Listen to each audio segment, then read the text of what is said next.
राजा, मेहंदी हाताला तुझ्या नावाची मी लावते रे राजा. घेऊन जाशील ना या राणीला तुझ्या संगतीन राजा.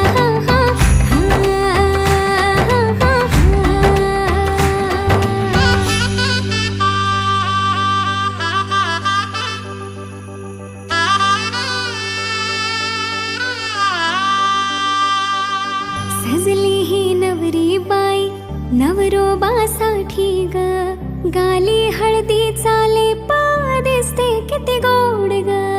आई बाबांची लाडकी सासरला जाईल ग, सुखी राहा दिल्या घरी तो